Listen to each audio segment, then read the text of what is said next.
माता पार्वती के शिव जी से 3 प्रश्न। पहला, कौन सी स्त्री समय से पहले विधवा हो जाती है? दूसरा, कौन सी स्त्री को जीवन में कभी सुख नहीं मिलता है?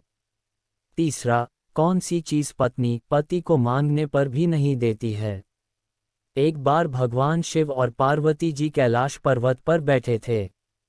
पार्वती जी उनसे बोली, स्वामी, मैंने मृत्यु लोक पर बड़ी विचित्र चीज देखी। मैंने देखा कि 3 औरतें जो आपस में सहेली थी, उनमें से 2 औरतें विधवा के रूप में दुखी जीवन जी रही थी, जबकि तीसरी सुहागन होकर अपने पति के साथ सुखी जीवन जी रही थी। स्वामी, ये देखकर मेरे मन में 3 प्रश्न उठ रहे हैं। अब मैं ये चाहती हूँ कि आप मेरे तीनों प्रश्नों के उत्तर दें ताकि मेरे मन को संतुष्टि मिल सके। माता पार्वती की बात सुनकर भगवान शिव बोले, प्रिय, मुझे अपने तीनों प्रश्न बताओ, मैं तुम्हारे प्रश्नों के उत्तर देने की पूरी कोशिश करूंगा। माता पार्वती कहती हैं, स्वामी, मेरा पहला प्रश्न है, कौन सी स्त्री समय से पहले विधवा हो जाती है? दूसरा, कौन सी स्त्री को जीवन में कभी सुख नहीं मिलता? और तीसरा, कौन सी चीज़ ऐसी है जो एक पत्नी अपने पति को मांगने से भी नहीं देती? ये सुनकर भगवान शिव बोले, पार्वती, तुम जिन 3 स्त्रियों की बात कर रही हो, उनमें से 2 स्त्रियों विधवा होकर दुखी जीवन जी रही हैं और वहीं पर एक स्त्री सुहागिन होकर अपने पति के साथ सुखी जीवन जी रही है। तुम जानना चाहती हो आखिरकार ऐसा क्यों है, तो मैं तुम्हें एक छोटी सी कहानी सुनाता हूँ, क्योंकि तुम्हारे तीनों प्रश्नों के उत्तर इसी छोटी सी कहानी में समाये हुए हैं। इस कहानी को यदि तुमने ध्यान से सुना तो तुम्हारे तीनों प्रश्नों के उत्तर तुम्हें अवश्य मिलेंगे। माता पार्वती कहती हैं, स्वामी, आप कहानी शुरू करिए, मैं कहानी को पूरे मन से सुनूंगी। शिव जी बोले, पार्वती, सबसे पहले मैं तुम्हें उस स्त्री की कहानी सुनाता हूँ जो सुहागन बनकर सुखी जीवन जी रही है।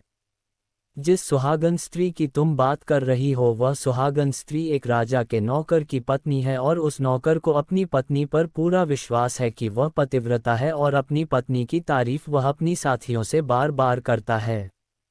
एक दिन की बात है, उस राजा के नौकर ने अपनी पत्नी की प्रशंसा इतनी की कि यह बात धीरे धीरे फैलते हुए राजदरबार तक पहुंच गई। फिर उस राजा ने अपने नौकर को बुलाया और उससे कहा कि तुम हर किसी से अपनी पत्नी की प्रशंसा करते रहते हो कि तुम्हारी पत्नी पतिव्रता है। क्या वास्तव में तुम्हारी पत्नी पतिव्रता है? क्या तुम्हें पूर्ण विश्वास है? राजा की बात सुनकर नौकर कहने लगा, महाराज, मुझे पूरा विश्वास है कि मेरी पत्नी पूरी तरह पतिव्रता है। इस पर राजा का महामंत्री कहने लगा, यदि मैं तेरी पत्नी का पतिव्रत धर्म खंडित कर दूं तो? नौकर ने कहा, यदि आप मेरी पत्नी का पतिव्रत धर्म खंडित कर देते हो तो मुझे फांसी लगा देना। फिर नौकर भी कहता है, महाराज, अगर ये मेरी पत्नी का पतिव्रत धर्म खंडित नहीं कर पाए तो इनको सजा क्या मिलनी चाहिए? तो राजा ने कहा, मंत्री को भी फांसी की सजा दी जाएगी। मंत्री ने नौकर से पूछा कि ऐसा क्या सबूत लाऊं जिससे तू माने कि मैं तेरी पत्नी का धर्म खंडित करने में सफल हुआ? तो नौकर ने कहा, मेरे विवाह के समय पर मुझे एक मटका और एक कतार मिली थी जो दूल्हे को देते हैं, वह मेरी पत्नी ने बहुत ही संभाल के रखी है और जो सुहाग की निशानी मानी जाती है। यदि आप वह मटका और कतार लाकर मुझे दिखा दे तो मैं मान जाऊंगा कि मेरी पत्नी का धर्म आपने पूरी तरह नष्ट कर दिया है। अब भगवान शिव कहते हैं, पार्वती, शर्त स्वीकार हो जाने के बाद वह मंत्री शहर जाता है और एक औरत को ले आता है जो इसी प्रकार के कार्य करती थी। मंत्री ने उस औरत से उस नौकर और उससे लगी शर्त के बारे में सारा कुछ बता दिया। फिर वह उस औरत से कहने लगा कि तू कैसे भी करके उस स्त्री से मेरा संपर्क करवा दे, तुझे जितना धन चाहिए मैं उतना धन दूंगा। तब उसे औरत ने उसे नौकर की स्त्री के बारे में सब कुछ पता किया। सब कुछ पता करने के बाद उसे औरत ने मंत्री से कहा, भाई, तू उसे औरत के बारे में बात मत कर, वह औरत पूरी तरह से पतिव्रता है, वह तेरी ओर देखेगी भी नहीं। तब मंत्री कहने लगा, ठीक है, यदि तू मेरा उससे संपर्क नहीं करवा सकती है तो एक काम कर दे, उसके घर जाकर के मटका और कटार चुरा कर ला दे, फिर मैं तुझे मुंह मांगा इनाम दूंगा। ये बात उस औरत की समझ में आ गई। उसने कहा, ठीक है, मैं तुम्हारा ये काम अवश्य करूंगी। राजा का नौकर महल में रहता था और रोज घर नहीं आता था। वह औरत उस नौकर के घर जाती है और उसकी पत्नी से जाकर बोलती है, बेटी मैं तेरे पति की बुआ हूँ, मैं कई सालों के बाद आई हूँ। तो उस स्त्री ने कहा, आओ बुआ जी, मैंने आपको पहले कभी देखा नहीं इसलिए पहचान नहीं पाए। और इस प्रकार उस औरत को उस नौकर की पतिव्रता स्त्री ने बहुत सम्मान दिया, मगर उसे क्या पता था कि यह उसके साथ छल करने आई है। अब भगवान शिव कहते हैं, पार्वती, इस प्रकार वह औरत उस पतिव्रता स्त्री के साथ में 2 दिन तक रुकी। जिस समय वह स्त्री स्नान करने गई तो उस औरत ने उठकर उस पतिव्रता स्त्री की कमर को मलने लगी। तब उस पतिव्रता स्त्री ने बहुत मना किया, फिर भी वह नहीं मानी और कहने लगी, मुझे तो तुम अपनी बेटी से भी प्यारी लगती हो, तुम मना मत करो, मेरी तुम्हारी मुलाकात पहली बार हुई है। अब ऐसा कहकर वह औरत उसके मुंह पर हाथ फेरने लगी। फिर आंखों को धोने के बहाने उसकी आंख पर जादुई पानी डाल दिया, जिससे उस स्त्री को दिखना बंद हो गया।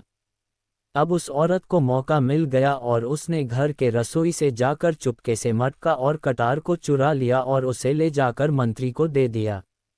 भगवान शिव बताते हैं, वह मंत्री मटका और कटार लेकर सीधे राजा के दरबार में पहुंचता है और राजा से जाकर कहता है, महाराज मैं नौकर की पत्नी के पास 2 दिन बिता कर आया हूं और यह मटका और कटार उसी के हाथों से लेकर आया हूं।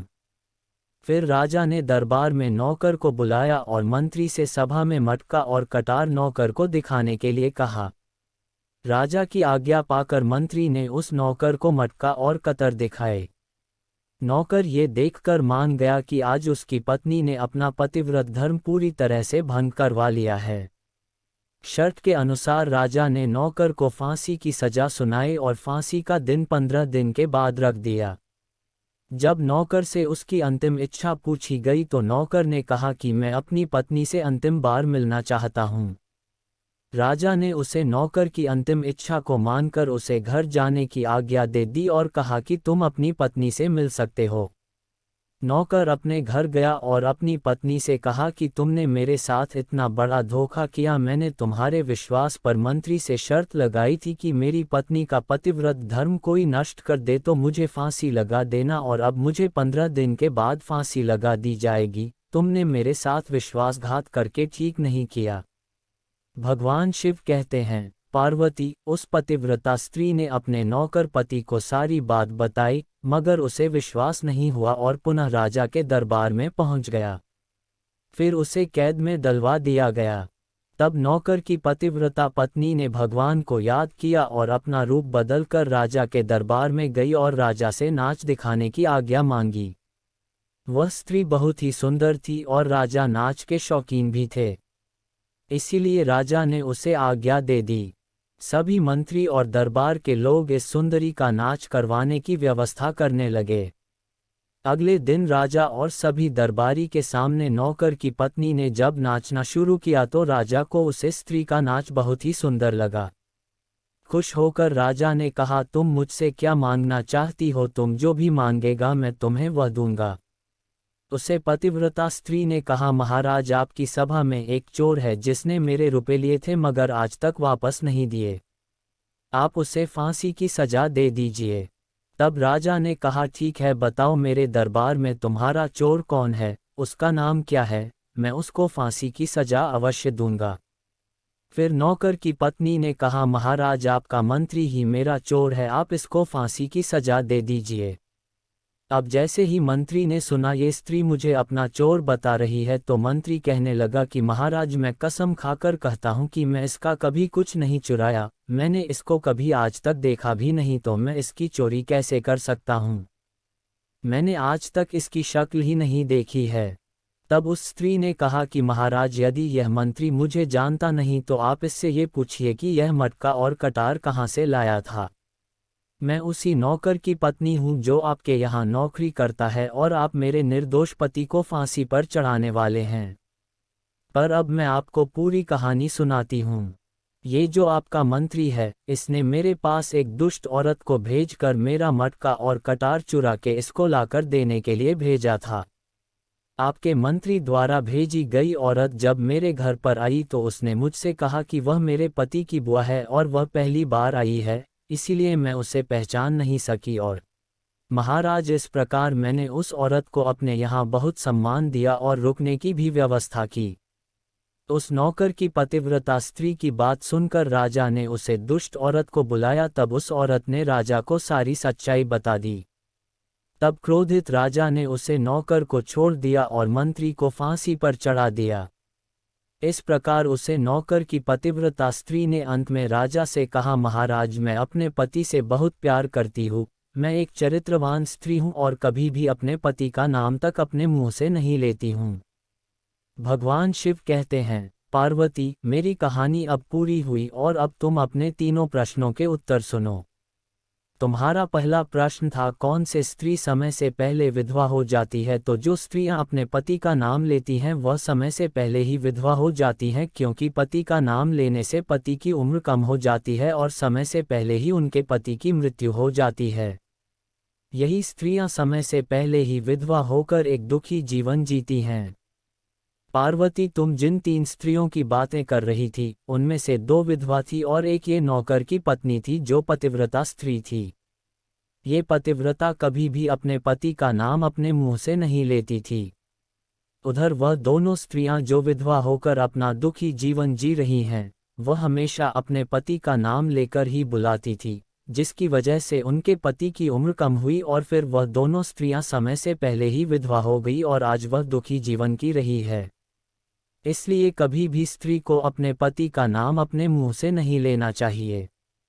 अब तुम्हारा दूसरा प्रश्न था कि कौन सी स्त्री को जीवन में कभी भी सुख नहीं मिलता। तो ये समझ लो, जो स्त्रियां अपने पति की बिना अनुमति के किसी समारोह या उत्सव में जाती है, उनके जीवन में कभी सुख नहीं आता।